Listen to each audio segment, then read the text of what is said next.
چند دن پہلے مسلمان ہوئے بندے، ابھی تک کفر کے اثرات دماغوں پہ تھے، بتوں کی مٹی ابھی تک پیشانی پہ تھی.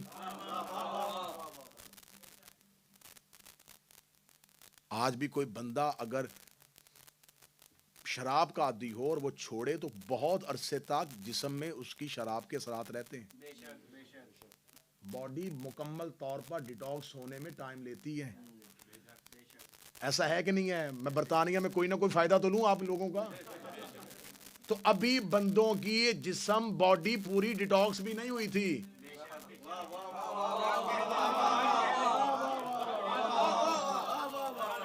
اور وہ آگے صحبت پیغمبر بیٹھے، تو کیسے ان کو سب کچھ یاد ہو سکتا ہے؟ کیسے ساری چیزوں کا پتہ چل سکتا ہے؟ نہیں ہو سکتا، ممکن ہی نہیں ہے، ہو ہی نہیں سکتا.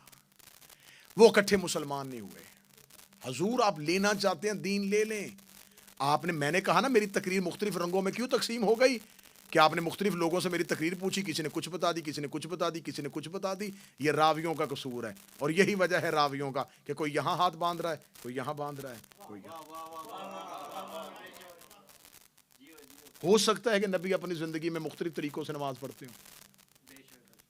بتائیں نا کہ ایسا ممکن ہے کہ رسول اپنی زندگی میں کبھی یہاں ہاتھ رکھتے ہوں، کبھی یہاں رکھتے ہوں، کبھی یہاں رکھتے ہوں.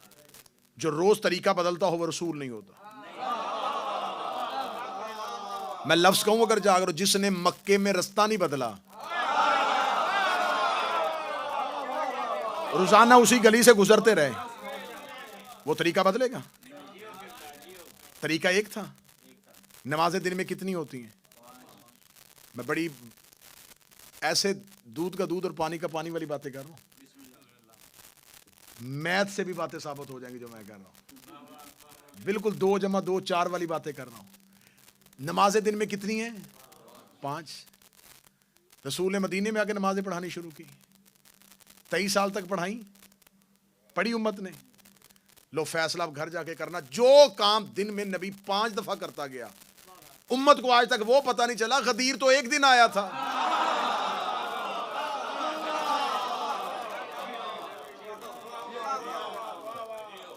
بھائی ساری دنیا سے ہمیں کہہ رہا جی علی ولی اللہ منوائیں، علی ولی اللہ منوائیں. کیسے منوائیں؟ جو کام رسول نے دن میں 5 دفعہ ریپیٹ کیا بھی لوگوں کے سامنے. امت آج تک یہ نہیں پتا کر سکی یہاں تھے، یہاں تھے، یہاں تھے، یہاں تھے. جب رسول ہاتھ رکھ رہے تھے تم تھے کہاں؟ اب اس کا مطلب ہے کہ اصحاب اکٹھے مسلمان نہیں ہوئے. کوئی پہلے صحبت میں آیا، کوئی بعد میں آیا، کوئی بعد میں. اب کسی کے پاس مکمل دین ہو ہی نہیں سکتا. کسی کے پاس مکمل دین نہیں ہو سکتا، کیونکہ پہلے دن جب رسول نے کہا تھا قولوا لا الہ الا اللہ، تو کسی کو پہلے دن سے ساتھ ہونا چاہیے تھا. پھر وہ بتا سکتا ہے یہ آیت تب آئی تھی، یہ آیت تب آئی تھی، یہ آیت تب آئی تھی، یہ آیت تب آئی تھی، یہ آیت تب آئی تھی. بندے مسلمان بعد میں ہوئے تھے. اب ہم سے پوچھو تم شیعہ سینہ چوڑا کر کے کیوں پھرتے ہو؟ تمہارے پاس دین کیسے؟ ہمارے پاس اس لیے ہے کہ جب علی نے آنکھ کھولی تھی نبی کی گود تھی، جب نبی نے آنکھ بند کی علی کی گود تھی.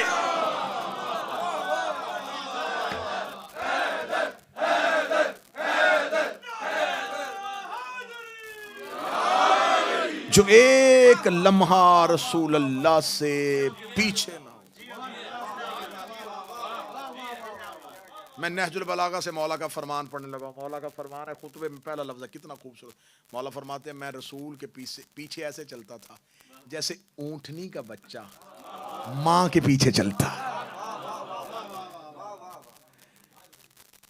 میں ایسے نبی کے پیچھے رہتا تھا ہر ٹائم. مولا علی کی زندگی رسول کے ساتھ جڑی ہوئی ہے. ہم مطمئن ہیں، ہم دین اس لیے اہل بیت سے لیتے ہیں، ان کے اور نبی کے درمیان فاصلہ نہیں. دوسری بات یہ ہے کہ نبی صرف مسجد میں نبی نہیں ہوتا، گھر میں بھی نبی ہوتا ہے. رسول اللہ کا زندگی کا اگر 2 حصے مسجد میں گزرے ہیں تو 2 حصے گھر میں گزرے. رسول اللہ گھر میں بھی ہوتے تھے. تو یہ نہیں ہوتا تھا کہ رسول جب مسجد میں آتے تھے تو نبی ہو جاتے تھے، گھر میں جاتے تھے تو عام انسان ہو جاتے تھے. نبوت یہ کوئی جاب تو نہیں ہے نا، یہ اللہ کا عہدہ ہے جو اللہ نے دیا۔ اب رسول اللہ گھر میں بھی نبی تھے، مسجد میں بھی نبی تھے۔ آیتیں صرف مسجد میں نہیں آتی تھی، گھر میں بھی آتی تھی۔ اگر ہم دین صحابہ سے لیں گے تو مکمل نہیں لے سکتے، کمپلیٹ دین مل ہی نہیں سکتا، کیونکہ قرآن کی آیت کھڑی ہے اور کہہ رہی ہے کہ اللہ نے صحابہ کو منع کیا تھا نبی کے گھر کے اندر نہیں جانا۔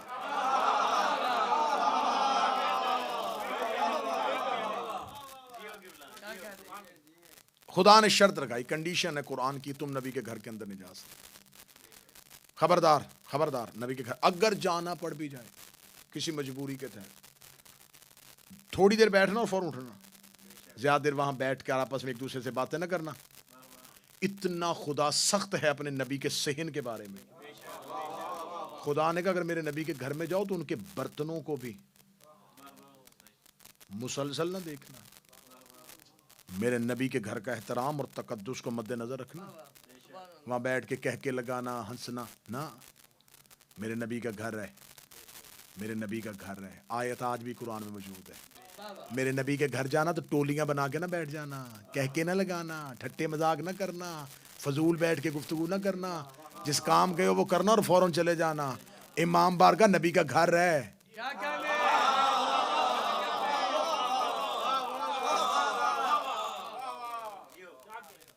اور میرا خیال جتنی فائلیں یہاں ٹرانسفر ہوتی ہیں، فلاں کے پاس یہ اور فلاں کے پاس وہ ہے، خدا را اس تقدس کو سمجھنا۔ ہاں یہاں سے نکلو تو پھر جو مرضی ہے۔ صحابی نبی کے گھر میں جا نہیں سکتے۔ یہ ببر یہ بار بار یہ چیخ سی آ رہی ہے، آواز ڈسٹرب کر رہی ہے، بس ٹھیک ہے آج ٹھیک ہو جائے، بس کل سے اس کو بہتر کرنے کی کوشش کرنا، اس کو نہ چھڑے، اس کو اسی طرح محمد والے محمد بلندر صلوات۔ اللہم صلی علی محمد والے۔ اب صحابہ سے دین نہیں لیا جا سکتا، اس لیے نہیں لیا جا سکتا کہ صحابی گھر کے اندر نہیں جاتے۔ اگر آپ کہیں کہ نبی کی بیویوں سے آپ مکمل دین لیں گے، مجبوری پھر قرآن بنا گیا ہے، اے نبی کی بیویوں گھر سے باہر نہ آنا۔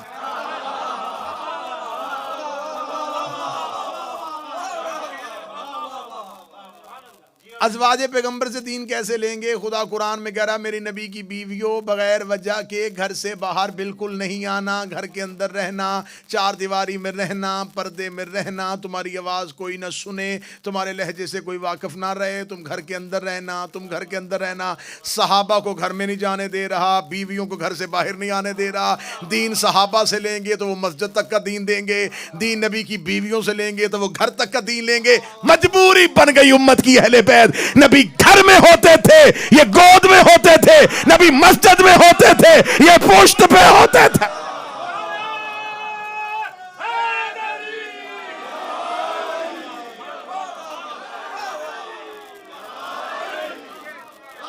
مجبوری ہے اہل بیت۔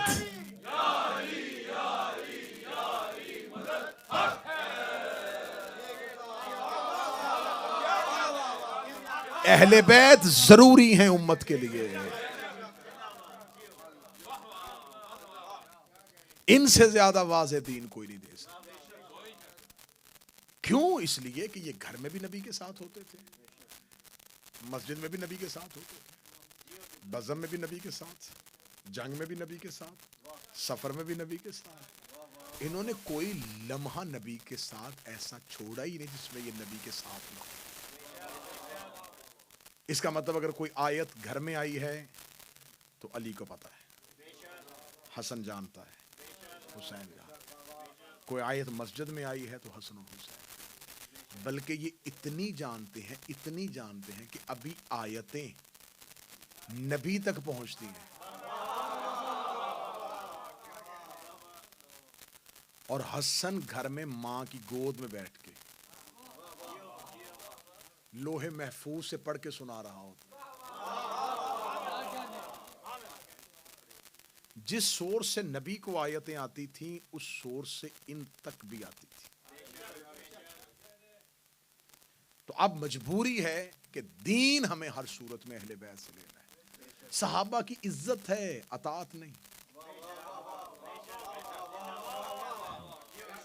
اب میں ذرا ڈھیلا ہو کے پڑھ رہا ہوں تو اس کا مطلب یہ نہیں کہ نتیجے اچھے نہیں ہیں، نتیجے ٹھیک ہے، کیونکہ آج مائک زیادہ ٹھیک ہو گیا ہے۔ میں اونچا ہو نہیں سکتا کیونکہ آواز پھٹ جائے گی، تو اس لیے میں نے اپنا خرچ جو ہے نا وہ نیچے کر دیا۔ اب اہل بیت کی اطاعت ہے اور عزت بھی ہے، صحابہ کی عزت ہے، اطاعت صرف معصوم کی ہوتی، رسپیکٹ کرو، صحابی ہے، اطاعت نہیں۔ ہم دین نہیں لیں گے، ہمارے پاس ابو ذر جیسا سچا بھی ہے،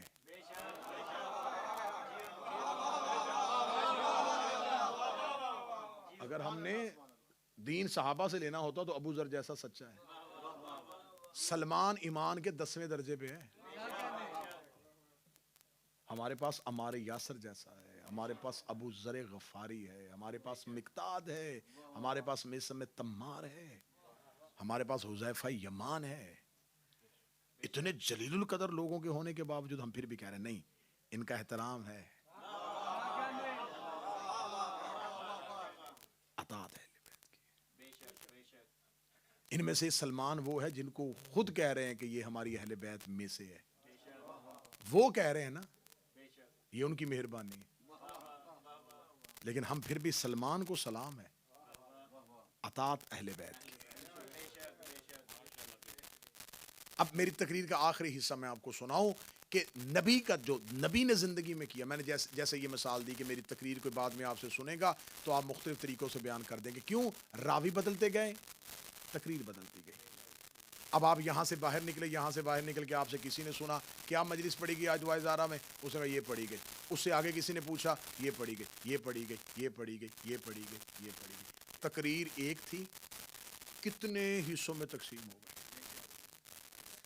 کیونکہ جتنے درمیان میں راوی آ گئے اتنی تقریر کمزور ہو گئی۔ یقین کریں کہ چوتھے یا پانچویں سورس تک یہ بات پہنچی تو میری تقریر کا ایک لفظ بھی اس میں نہیں تھا،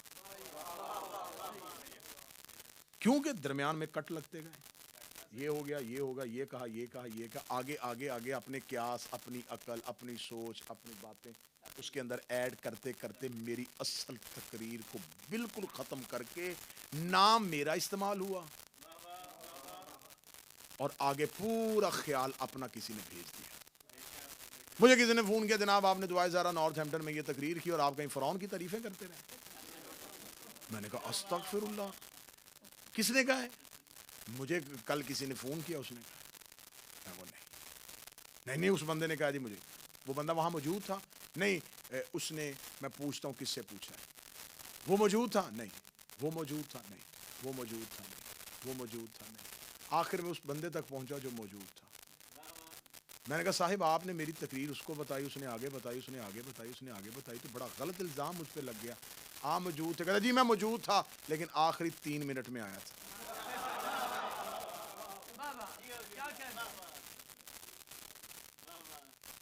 تو آخری 3 منٹ والے نے میرا کتنا نقصان کیا، میری تقریر بدل گئی۔ لیکن اب اگر کسی نے میری تقریر سننی ہے تو ایک ہی طریقہ کار ہے، یا وہ مجھ سے دوبارہ سنے، اگر مجھ سے دوبارہ نہیں سننا چاہتا تو پھر وہ سامنے لگا ہوا ہے کیمرہ، میں بول رہا ہوں یہ محفوظ کر رہا ہے، اس میں غلطی نہیں ہے، یہ محفوظ کرتا جا رہا ہے، دماغ ہی نہیں ہے اس میں، یہ اپنی چیز ڈال ہی نہیں سکتا۔ میں بولوں گا یہ صرف محفوظ کرے گا، محفوظ کرنے کے بعد ببر اس کو محفوظ کر لے گا، سیو کر لے گا۔ 40 سال کے بعد یہاں بیٹھا ہوا ایک چھوٹا سا بچہ جوان ہوا اور اس نے کہا مجھے 2025 کی وہ تقریر چاہیے، وہ ببر کے پاس گیا، ببر نے کیمرے میں سے نکال لی اور وہ تقریر اسے دے دی۔ اس نے وہ تقریر دوبارہ سنی، میں نے ایسے ہی بولنا شروع کر دیا جیسے اب بول رہا ہوں۔ 25 سال کے بعد تقریر بھی زندہ ہو گئی، لفظ بھی زندہ ہو گئے، لہجہ بھی زندہ ہو گیا، کیونکہ محفوظ ہاتھوں میں اس تک پہنچ گئی تھی۔ مجھے عزت قرآن کی قسم ہے کہ دین نبی کے بعد لوگ کبھی اس سے لیتے رہے، کبھی اس سے لیتے رہے، کبھی اس سے لیتے رہے۔ 25 سال کے بعد علی مدینے کی مسجد کے محراب پہ آئے، علی نے اللہ اکبر کہا، پیچھے سے ایک اندھا صحابی چیخ مار کے کہتا ہے آج محمد والی نماز یاد آئی ہے۔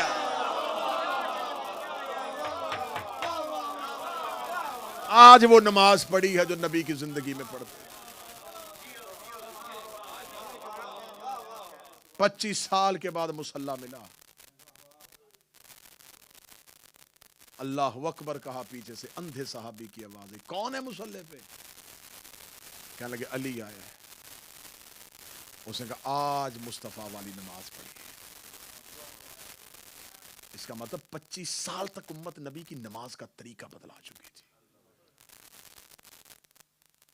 دین حکومت کرنے کا نام نہیں، دین ہدایت دینے کا نام ہے۔ اگر امت اہل بیت سے دین لیتی تو اہل بیت کی بیٹیاں بازاروں میں۔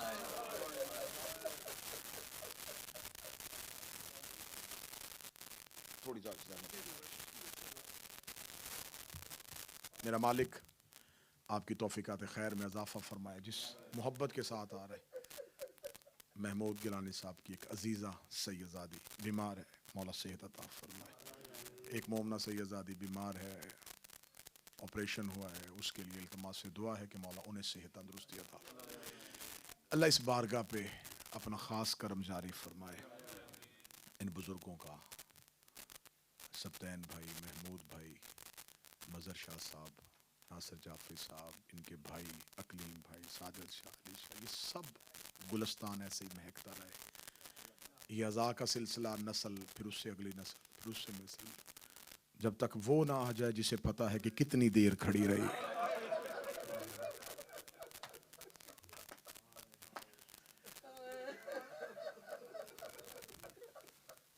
دعا مانگا کرو، اپنی کوئی دعا مانگو نہ مانگو، میں منت کر کے کہہ رہا ہوں، مصائب میں ایک دفعہ یہ ضرور کہا کرو جلدی یا زہرا کا بیٹا، کیونکہ ہماری ساری آسانیاں اس کے ظہور میں پوشیدہ ہیں۔ ہم بھوکے گزارا بھی کر سکتے ہیں، ہم پیاسے گزارا بھی کر سکتے ہیں، نہیں ملے گا گھر رہ لیں گے، نہیں ہوگی اچھی گاڑی گزارا کر دیں گے، لیکن اس کا ظہور ضرور مانگا کرو جو آج بھی عباس کی طرح رو رہا ہے۔ اس کا ہاتھ ہے قبضہ تلوار پہ، رو رو کے کہہ رہا دے مجھے اذن ظہور، میں جا کے پوچھوں میری دادی کا قصور کیا تھا۔ بس سادات و غیر سادات، آج ہے حسین کے سفیر کا تذکرہ، کل ہوگا اس سفیر کے بچوں کا تذکرہ۔ شہادتوں کا تذکرہ شروع ہو گیا، کربلا مسلم کی لاش سے شروع ہو چکی ہے۔ دستور دنیا ہے کہ زمانہ جتنا بھی حالت جنگ میں آ جائے، یہ سفیر اپنے ملک سے نکالتے ہیں، مارتے نہیں۔ ان بدبختوں نے پہلا ظلم یہ کیا ہے، انہوں نے حسین کا سفیر مارا ہے۔ عقیل کا بیٹا نام مسلم، مولا حسین مدینہ سے مکہ تک لے کے آئے، مکہ سے آ کے امام حسین نے 18,000 خطوط کوفے والوں کے پہنچ چکے تھے۔ مولا نے فرمایا مسلم بار بار کوفہ سے وفد آ رہے ہیں، بار بار کہا جا رہا ہے حسین کوفہ آئیے، حسین کوفہ آئیے۔ مجھے صرف مصائب نہیں پڑھنا، مجھے 2-3 تاریخی حقائق پڑھنے تاکہ جس کی شہادت سن کے رو اس کی عظمت کا اندازہ ہو سکے۔ مولا حسین نے ہاشمیوں میں سے مسلم کو چنا، مسلم کو اپنا رسول بنا کے حسین نے بھیجا۔ عرب کے لوگ آج بھی جناب مسلم کو کہتے ہیں رسول الحسین، یہ حسین کا رسول ہے، یہ حسین کا نائب ہے، یہ حسین کا بھیجا ہوا ہے۔ مسلم کوفہ جائیے، جو لوگ میری بیعت کرنا چاہتے ہیں میں آپ کو حکم دیتا ہوں، آپ اپنے ہاتھ پہ میری بیعت لیجئے، اور جب دیکھیں گے کوفہ کے حالات بہتر ہیں مجھے قاصد بھیجئے گا، میں کوفہ کی طرف روانہ ہو جاؤں۔ جب حسین ابن علی نے کہا مسلم آپ جائیے، مسلم اٹھے، بڑے خوش تھے مسلم، حسین نے مجھے اس کام کے لیے منتخب کیا ہے۔ مسلم نے علی کی بیٹیوں کا سلام کیا، ہاشمیوں کا سلام کیا، سلام کر کے مسلم کے ذہن میں یہی، میں کوفہ جاؤں گا، کوفہ میں بیعت حسین ہو جائے گی، تھوڑی دیر کے بعد جیسے علی کوفہ آئے تھے ویسے حسین کوفہ پہنچ جائے گا، تخت حکومت حسین کے پاس ہوگی، مدینے میں سیدوں کو نکالا گیا، کوفہ میں جا کے آباد ہو جائیں گے۔ مسلم گھوڑے پہ بیٹھ رہے تھے، حسین کی آواز، مسلم ایک بار اتر مجھے مل۔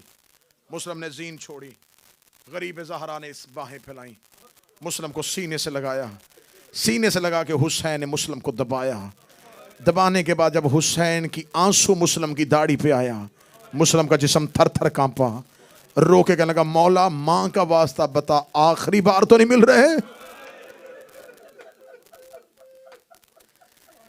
جب مولا حسین نے کہا مسلم یہ تیری اور میری آخری ملاقات ہے، بس کتابیں کہتی ہیں اس کے بعد دونوں بھائی بہت دیر تک روتے رہے۔ بار بار مسلم کہتے مولا میں تو آپ کی حکومت کے قیام کے لیے جا رہا تھا۔ غریب زہرا کی آواز ہے نہیں مسلم، نہ میں نے کوفے آنا ہے اور نہ تو نے کوفہ سے واپس آنا ہے۔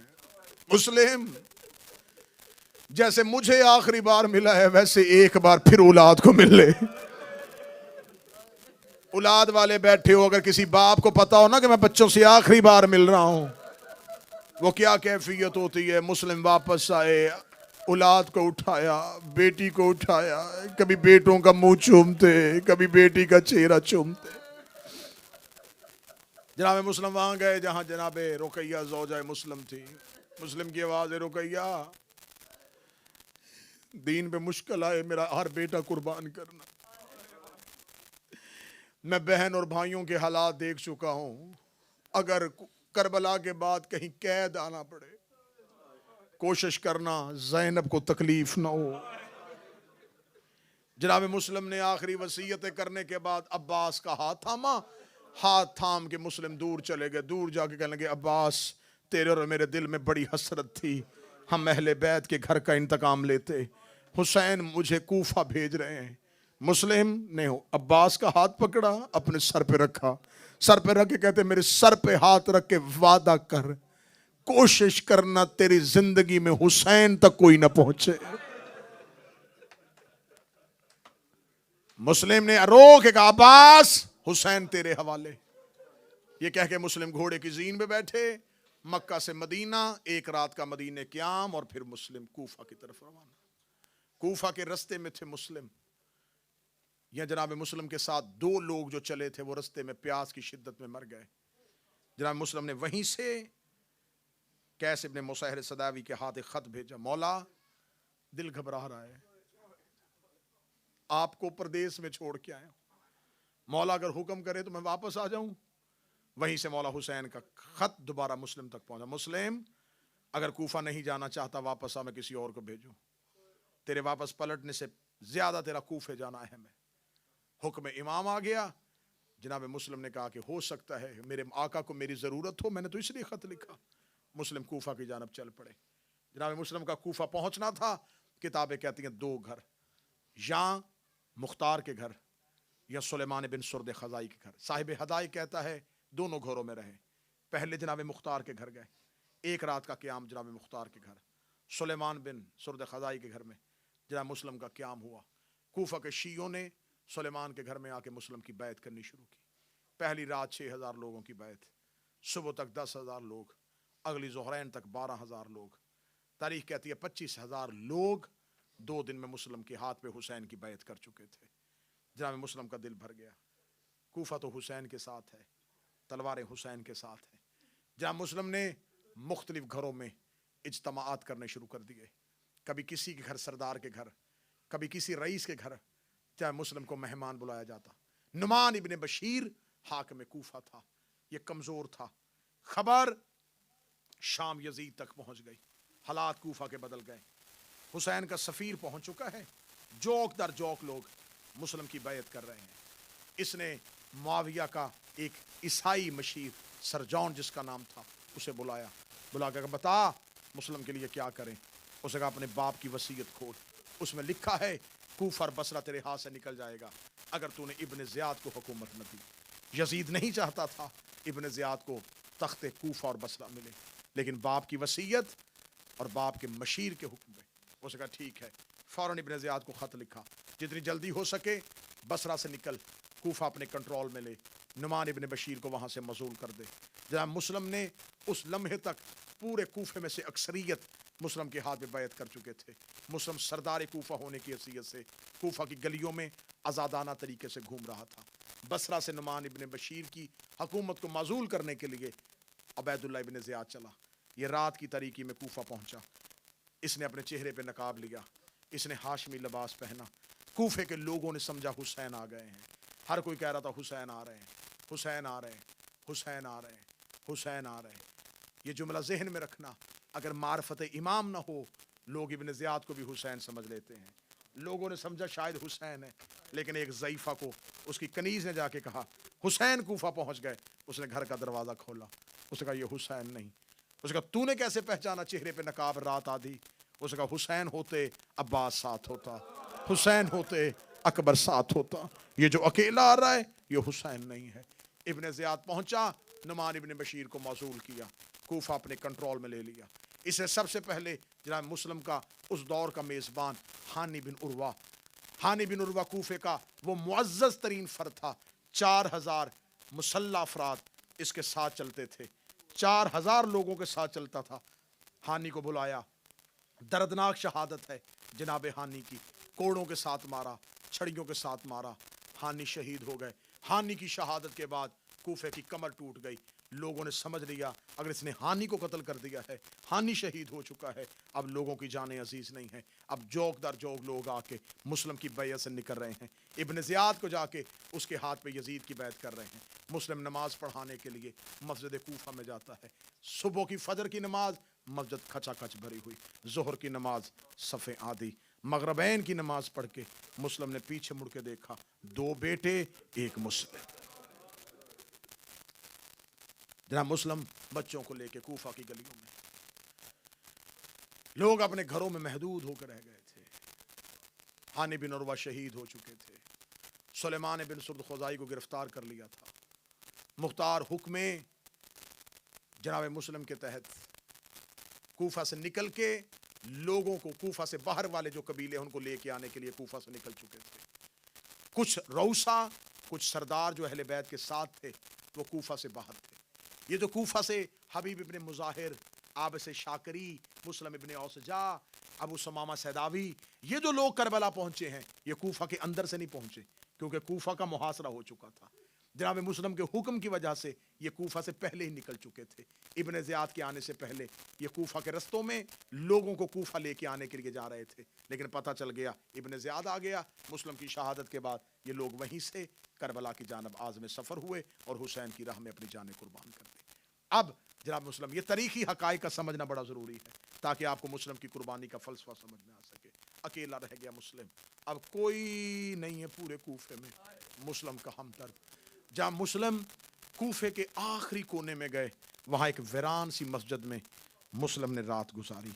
بیٹے قاضی شرح کے حوالے کر دیے، مسلم زندان، مسلم اس مسجد میں جو ایک بالکل بے آباد مسجد تھی وہاں رات گزارنے کے بعد صبح اٹھے۔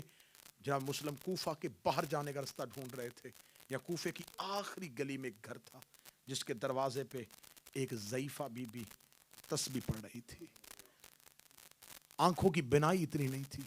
مسلم قریب آ کے دیوار کے ساتھ لگ کے کھڑے ہو گئے۔ وہ عورت تسبیح پڑھ کے کہتی زہرا حسین کے سفیر کی حفاظت کرنا، یا زہرا اپنے بیٹے کے سفیر کی حفاظت کرنا۔ دشمن شہر میں مسلم کے کان میں کسی ہمدرد کی آواز آئی۔ اس سطر کو جب میں نے پڑھا تھا تو میرا گریہ ہوا تھا، تم سنو گے تو کرنا۔ وہ ضعیفہ اپنے گھر کے دروازے پہ کیا کہہ رہی تھی؟ زہرا حسین کے سفیر کا تحفظ کرنا، حسین کے سفیر کو امان دینا۔